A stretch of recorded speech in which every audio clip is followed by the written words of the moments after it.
चित्तौड़गढ़ दुर्ग के प्रवेश द्वार। यह दुर्ग का प्रथम प्रवेश द्वार है। पाटनपोल मूल रूप से पाटनपोल कही जाती थी। गुजरात के सोलंकी शासक सिद्धराज और कुमारपाल के राज में इस पोल का निर्माण हुआ था और इस पोल की दिशा सोलंकियों की राजधानी पाटन की तरफ थी और इस पोल से पाटन की ओर सीधा रास्ता जाता था। इसी कारण इस द्वार को पाटनपोल कहा जाता है। जब चित्रकूट पराधीन हो गया तब यहाँ के वीर योद्धा गाड़ीलोहरों ने प्रतिज्ञा ली थी, जब तक चित्रकूट स्वतंत्र न हो जाए तब तक वे एद इस दुर्ग पर नहीं चढ़ेंगे, 2 घर बनाकर नहीं रहेंगे, 3 पीने के लिए पानी का रस्सा नहीं रखेंगे, मिट्टी के बर्तन में ही खाइएगे जैसी प्रतिज्ञाएं ली थी। जन्मभूमि के प्रति देशभक्ति एवं स्वामी भक्ति की मिसाल कायम की और तब से अब ये स्वतंत्रता प्रेमी बैलगाड़ी में ही घर बनाकर देश के कोने कोने में तब से अब तक गुमनाम भटक रहे हैं कि गठा का प्राचीन सुरक्षित स्मारक पाटनपोल के समीप ही इन गाड़ी लोहारों की देश के प्रति देशभक्ति और बलिदान की गौरव गाथा को बताता है। दुर्ग के प्रथम द्वार पाटनपोल के बाहर के चबूतरे पर ही रावत बाघ सिंह का स्मारक बना हुआ है। महाराणा विक्रमादित्य के राज्यकाल में सन की 1535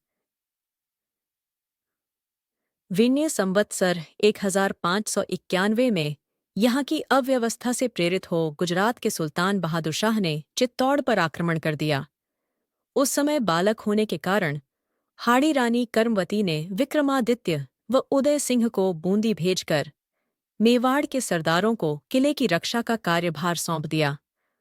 प्रतापगढ़ के रावत बाघ सिंह ने मेवाड़ का राज्य चिन्ह धारण कर महाराणा विक्रमादित्य का प्रतिनिधित्व किया तथा लड़ता हुआ इसी दरवाजे के पास वीरगति को प्राप्त हुआ। उसी वीर की स्मृति में यह स्मारक बनाया गया है। पाटनपोल से थोड़ा उत्तर की तरफ चलने पर दूसरा दरवाजा आता है जिसे भैरव पोल के रूप में जाना जाता है। इसका नाम के सोलंकी भैरोनदास नाथावत के नाम पर रखा गया है, जो सन 1534 में गुजरात के सुल्तान बहादुर शाह से युद्ध में अदम्य साहस दिखाते हुए वीरगति को प्राप्त हुए थे। राणा उदय सिंह ने चित्तौड़गढ़ गुजरात सल्तनत से पूर्ण विजय करने के बाद भैरव पोल का एवं भैरोदास के थान का निर्माण करवाया। मूल द्वार टूट जाने के कारण महाराणा फतेह सिंह जी ने इसका पुनर्निर्माण कराया था। भैरव पोल के पास ही दाहिनी ओर 2 छतरियां बनी हुई हैं। प्रथम 4 स्तंभों वाली छतरी प्रसिद्ध राठौड़ जयमल बदनौर के राजा के कुटुंबी कल्ला की है तथा दूसरी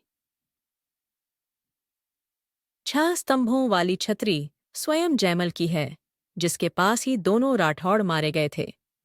सन 1567 वे संवत्सर 1624 में जब बादशाह अकबर ने चित्तौड़गढ़ पर चढ़ाई की, उस समय सिसोदिया पता तथा मेड़तिया राठौर जयमल दोनों महाराणा उदय सिंह सिसोदिया की अनुपस्थिति में दुर्ग के रक्षक नियुक्त हुए थे।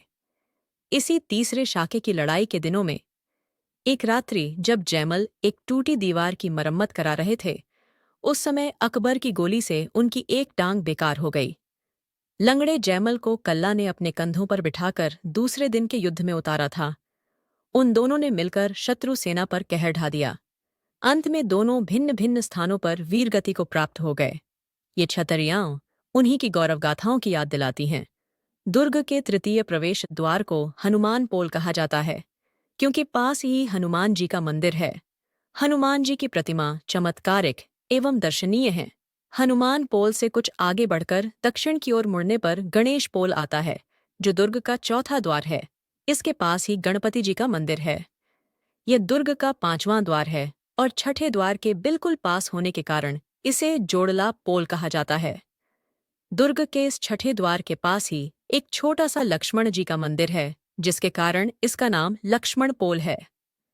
लक्ष्मण पोल से आगे बढ़ने पर एक पश्चिमाभिमुख प्रवेश द्वार मिलता है, जिससे होकर किले के अंदर प्रवेश कर सकते हैं। यह दरवाजा किला का 7वां तथा अंतिम प्रवेश द्वार है। इस दरवाजे के बाद चढ़ाई समाप्त हो जाती है। इसके निकट ही महाराणाओं के पूर्वज माने जाने वाले सूर्यवंशी भगवान श्री रामचंद्र जी का मंदिर है। यह मंदिर भारतीय स्थापत्य कला एवं हिंदू संस्कृति का उत्कृष्ट प्रतीक है। दरवाजे से प्रवेश करने के बाद उत्तर वाले मार्ग की ओर बस्ती है तथा दक्षिण की ओर जाने वाले मार्ग से किले के कई दर्शनीय स्थल दिखते हैं। रामपोल में प्रवेश करते ही सामने की तरफ लगभग 50 कदम की दूरी पर स्थित चबूतरे पर सीसोदिया पत्ता के स्मारक का पत्थर है। आमेर के रावतों के पूर्वज पत्ता सन 1568 में अकबर की सेना से लड़ते हुए इसी स्थान पर वीरगति को प्राप्त हुए थे। उन्होंने